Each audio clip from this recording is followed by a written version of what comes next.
Hey guys, what is up? It is me, Pagey, here once again with another video on Legends of Tomorrow Season 3. So this is going to be my review for Episode 4, otherwise entitled Phone Home. So obviously before we get deeper into the video, if you have not watched the episode, be sure to go check it out because we're going to be entering spoiler territory basically straight away. So go watch the episode before you continue on with the rest of this video. But obviously last episode there is only one thing I do want to mention from there, and that is that we picked up a new member for our Legends team, that of course being Zari Tomez, who obviously has an amulet or a totem. They haven't really delved too much into that. They just sort of teased that last episode, but this episode they didn't really go into that too much. This episode was just straight up classic Legends episode where we go to a time frame or a time period and just have ourselves a nice little contained mission, which I thought was a lot of fun.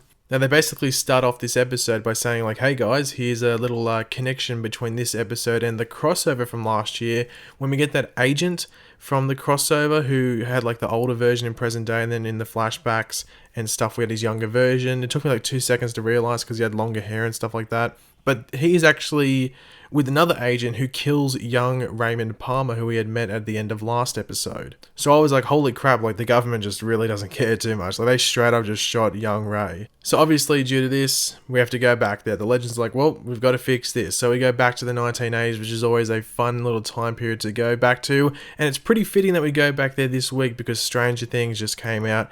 And this episode felt like it could have been, you know, tied into that Stranger Things story as well. So we got the cool funky 80s clothes, even the lingo, like the words and the phrases used back there, and we even get a nice little DeLorean chucked in there as well when Nate's cleaning it, so you gotta love it. Now we actually find out that Ray has a baby Dominator who was the thing that was in the like the sewer, I guess, or the sewer drain, or the rain drain, whatever, or storm drain, whatever you want to call it, at the end of last episode. We only saw its like glowing eyes, so we didn't actually get to see the baby Dominator's form. But when you see the baby Dominator's form in this episode, I'm pretty sure there was a collective like awe just going around TV sets around the world when they're watching this episode. It's a cute little thing, isn't it? This little baby Dominator. I wouldn't mind having one myself. Now, when the baby Dominator was actually in the closet, that's like an E.T. reference. If you've seen E.T., there actually is a couple of E.T. references and some other references to other movies. The episode title in general is a reference to E.T. It's called Phone Home. So yeah, they'll definitely play with the whole E.T. thing in this episode. But when, you know, the Dominator is in the closet, or Gumball, as young Ray was calling him, when he's with all the toys, that's basically a straight shot from the E.T. movie. So I thought that was really nice. But the biggest revelation of this episode, and I was shocked, and I can't believe they revealed this, and I don't know what they're going to do with the rest of the season. This could impact the whole show as we know it. Mick loves musicals. How is this going to impact the show? Because I don't know how people contain that information, or what they're going to do with that information going forward. So yeah, let me know what you think of that. Mick loves musicals. What storylines could they go with that in the future? Now, one moment in the episode which actually had me like laughing out loud, and I was like, oh wow, he would say that, wouldn't he? Was when Nate had the cougar line to Ray's mum. He said, oh, it was like a loose cougar or something because they were animal control. I lost it. If you don't know what a cougar is, it's basically like an older woman that hunts younger men. Cougar. So yeah, that line had me laughing quite a bit.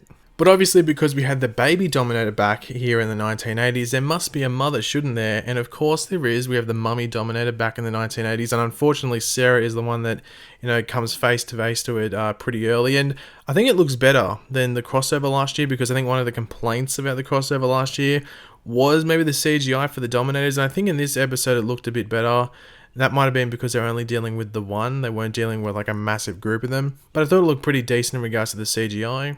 And also they had that thing where like the Dominators have that voice. Like I think in the crossover last year there was sort of like a voice with the Dominators, but they weren't actually like having proper conversations. So they've sort of like gone deep with the Dominator stuff in this episode. And like honestly, after like that cameo from a Dominator in a Supergirl episode last season, I wasn't really expecting to see Dominators back in this, like in the Arrowverse as a whole, but they found a pretty cool way to bring them back in this episode with basically, you know, having their play on the whole E.T. storyline.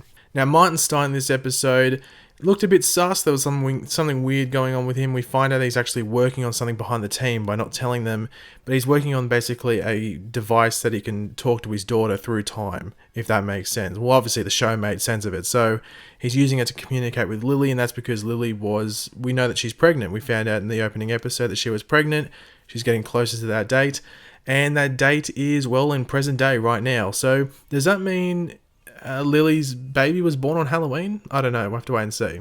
Now, I think the nicest moment in the episode, like the one which I thought was really good acting and stuff, was older Ray's chat with his younger self. I thought it was a really nice moment because Ray wasn't just talking to a young kid; he was literally talking to himself. Like he was talking how he was like basically elaborating like how he feels about himself, how he feels his younger self should go about the rest of his life or the rest of his youth.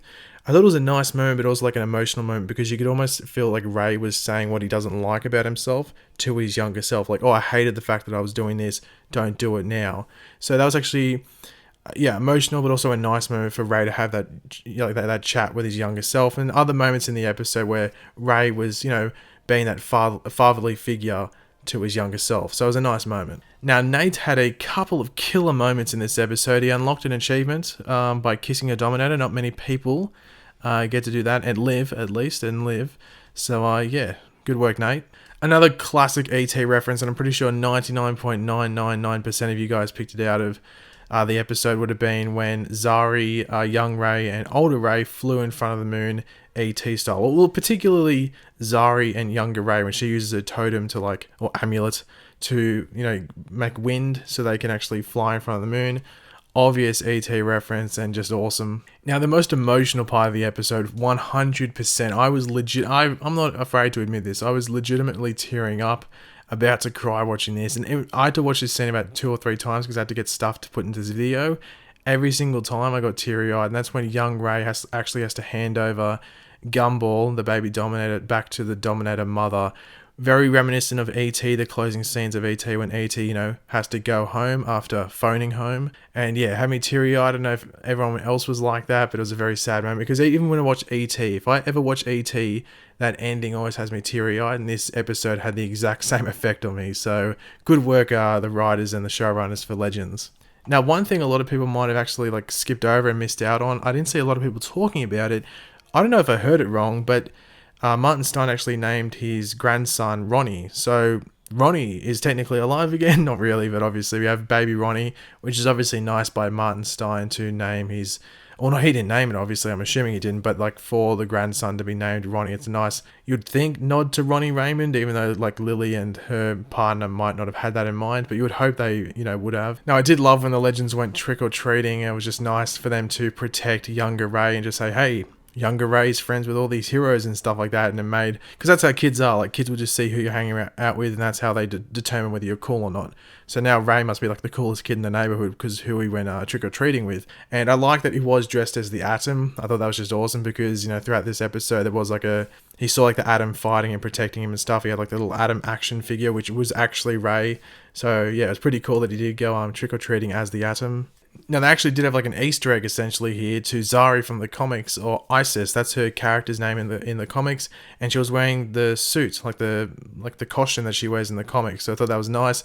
And they even have a little tongue-in-cheek line where she says oh, how could you even think about fighting in this? It's just ridiculous because some of the suits that people wear in the comics is just would they really wear that? Is it that effective to wear that, if you're going to be fighting a lot? So that was a funny little line. But I guess the big cliffhanger for the episode, it essentially was, and it's probably going to set up some stuff we see in the next handful of episodes, and that is when Jax comes to Ray and basically just brings up the prospect of breaking up Firestorm. So if you don't understand what they're going for here, I'm pretty sure what they're doing here is they're going to find a way to make Jax just solo Firestorm. So basically create something where he can either attach it to himself or just some sort of scientific stuff where Martin Stein isn't needed for Jax to become Firestorm, and they can be separated. Martin won't get any, withdrawal symptoms and stuff that we saw in season 2 of The Flash after Ronnie had died.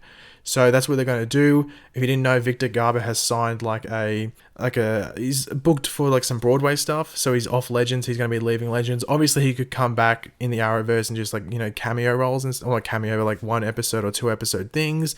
But in regards to being a full-time cast member, he can't do that anymore because of the, he wants to go back to doing some Broadway stuff, which is understandable because that's where he's arguably best known for.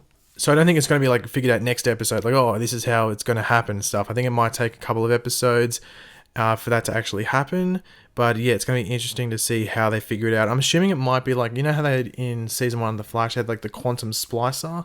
I'm assuming it could be that technology, but reversed or just engineered in a different way, where Jax can just attach it and it has some sort of like DNA or something in there where it just allows him to solo or singularly go Firestorm, which I think would be the best way to go. But overall, I said this on Twitter, and this is actually one of my favorite episodes of Legends of Tomorrow ever. I really didn't have many issues with the episode at all.